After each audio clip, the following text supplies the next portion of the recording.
Oke, setelah memahami penjelasan dari manajemen transaksi lanjutan, yaitu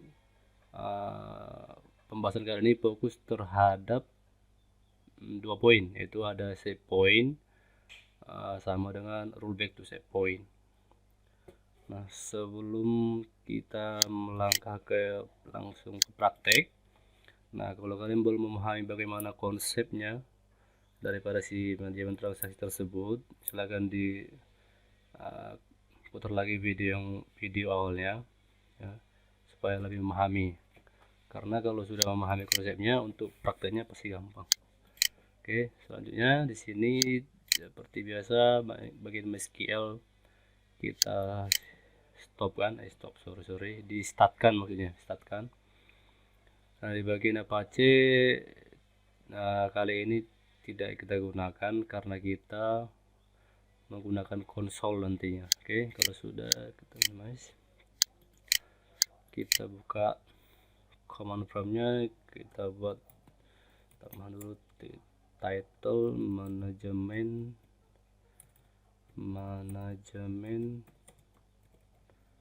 transaksi lanjutan begini. Setelah itu kita masuk ke direktori MySQL, cdSum /mysql/bin. Selanjutnya setelah kita masuk ke dalam direktori, kita masukkan usernya MySQL min_root. Nah, kalau tidak salah kemarin kita sudah buat database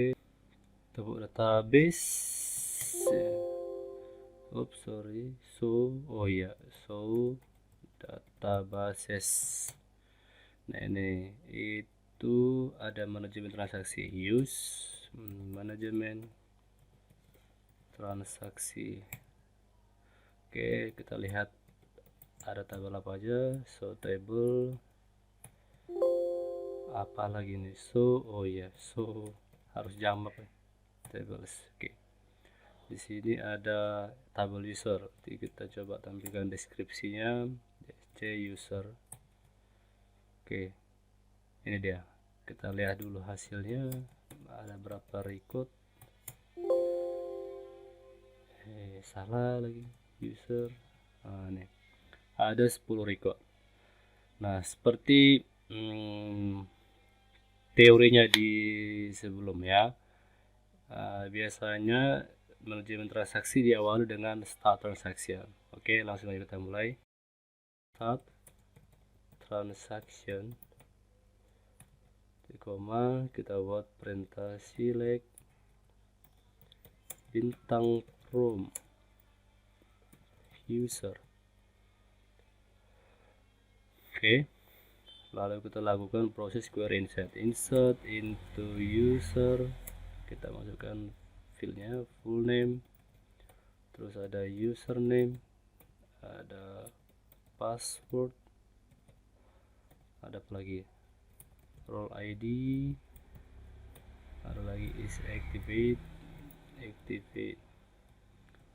lalu values. Di sini kita buat supaya tidak lupa lagi. Di sini ada full name-nya, contohnya Martinez sudah ada. Siapa lagi? Yuni, username Yuni, passwordnya kita buat 1345, ini 1, ini 1. Oke, lihat dulu titik koma, ini titik koma, titik koma, titik koma, titik koma. Oke, berhasil. Nah, kalau di manajemen transaksi pertemuan pertama itu cuma memproses satu perintah query. Oke, nah sekarang untuk pertemuan lanjutan ini kita coba memproses beberapa query dengan perintah commit, perintah commit untuk mengakhirinya nanti ya. Contohnya ini perintah query yang pertama. Oke, lalu kalau Kalian masih ingat pembahasan tadi di teori, kita simpan perintah ini ke dalam poin atau ke satu poin. Caranya begini, save point. Apa nama save pointnya? Contohnya di sini kita buat sp insert pertama, ini contohnya. Terus nah, lalu kita buat lagi perintah apa kira-kira, kita buat perintah insert lagi lah ya, insert ini. Coba kita aja, lalu ini kita buat ini Catherine, kita buat Catherine bla bla bla. Oke.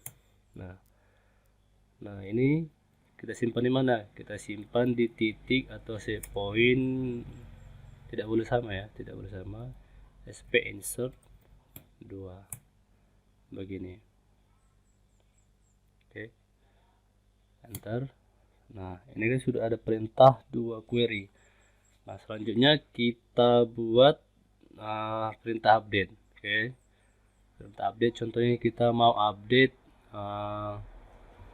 si golang ini. Nah kita mau update namanya sama username-nya. Oke, berarti cara gimana?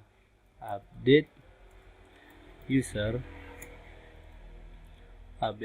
set ini full name menjadi apa? Menjadi contohnya kita buat Thomas. Terus apa lagi?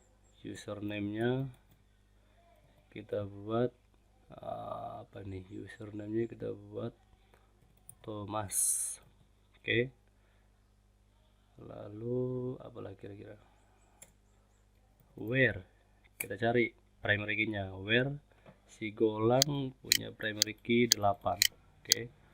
Where ID sama dengan 8. Ini kenapa tidak pakai kutip? Karena tipe data daripada si ID ini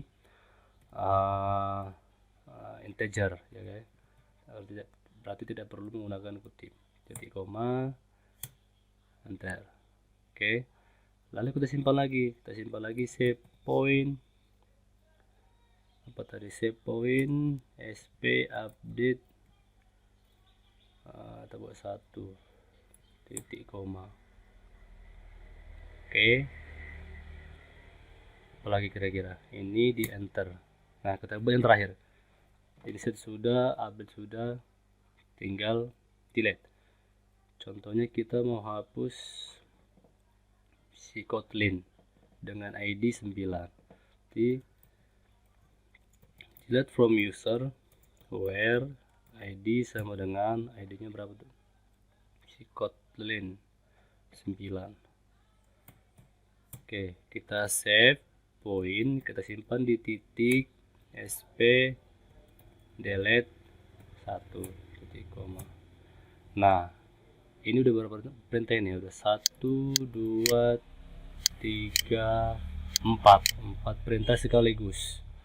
Nah yang terakhir nanti kita buat perintah commit, tapi jangan di enter dulu. Oke, ditahan dulu. Oke, kita perhatikan dulu di sini. Di query pertama ada insert into user ya, query insert, lalu kita simpan di save point sp insert 1. Oke. Lalu di query kedua itu ada insert juga, kita simpan di insert sp insert 2. Oke, terus ada query update, kita simpan di sp update 1, dan yang terakhir ada query delete. Oke, ada query delete ini kita simpan di sp delete 1. Nah di sini kita bisa menggunakan rollback to save point. Nah begini, ini maksudnya apa? Ini maksudnya kalau kita bahas tadi di teori, ini membatalkan atau mengembalikan data seperti semula atau database seperti semula. Oke, contohnya kita rollback, contohnya kita cari titiknya, rollback, kembalikan database ke titik semula. Kita cari titiknya, contohnya kita mau mengembalikan ini spin SP insert 1. Kita buat di sini SP insert 1 titik koma. Setelah ini diproses, maka SP mulai dari perintah insert ini sampai ke itu akan dibatalkan atau dikembalikan ke database yang semula. Padahal tadi di sini sudah insert Catherine, update siapa lagi nih, update si Kotlin, si Golang, terus delete si siapa lagi tadi, si Kotlin. Nah ini itu maksudnya. Kalau kita SP insert rollback to save point SP insert 2 berarti yang mana? Query update dan query delete tidak diproses. Oke, tidak diproses. Nah, kalau kita buat SP update tadi, SP update 1. Nah, kalau ini kita buat, kira-kira yang terjadi apa? Kira-kira apa? Oke, jadi kira-kira atau ini query delete pasti akan dibatalkan. Oke, itu dia intinya begitu. Kita buat SP insert 1 berarti yang diproses cuma ini. Oke, kalau kita buat SP insert 2 berarti yang diproses yang mana? Mulai dari sini. Oke, kalau kita SP insert 3, berarti SP update 1 berarti yang diproses mulai dari sini sampai ke sini. Nah ini kalau kita buat SP delete 1, ini nggak perlu. Oke, ini nggak perlu. Kalau seandainya kita buat SP delete 1, kan yang terakhir itu kan delete, di belakangnya nggak ada lagi, berarti ini tidak perlu kita buat, tinggal kita buat begini saja, kita buat commit, berarti diproses semua, query ini diproses semua. Oke. Nah, dalam praktek ini kita membuktikan berhasil tidak daripada si rollback to save point.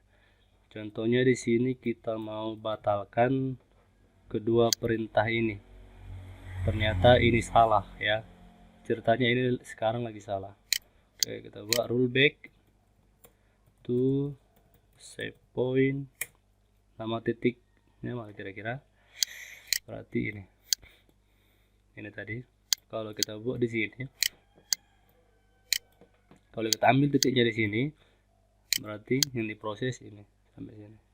Oke, di SP insert 2 titik koma, lalu yang terakhir eksekusi, commit, akhiri. Kita buktikan apakah si insert si unit ini masuk sama si Catherine masuk. Oke, select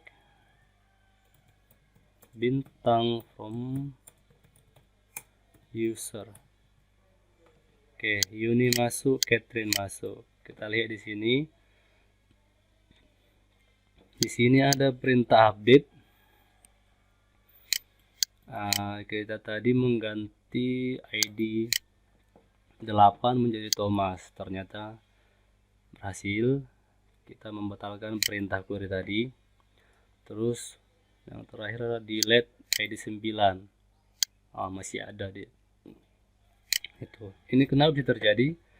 karena di sini tadi kita buat perintah rollback to set point spin insert sp insert 2. Oke, ini berarti yang diproses cuma ini. Oke, kalau tadi seandainya kita buat sp insert 2 ini menjadi sp update 1, berarti yang diproses yang mana kira-kira? Yang diproses ini dia. Jadi begitu kira-kira pengimplementasiannya pada DBMS yang kita gunakan sekarang itu dalam bentuk konsol. Oke.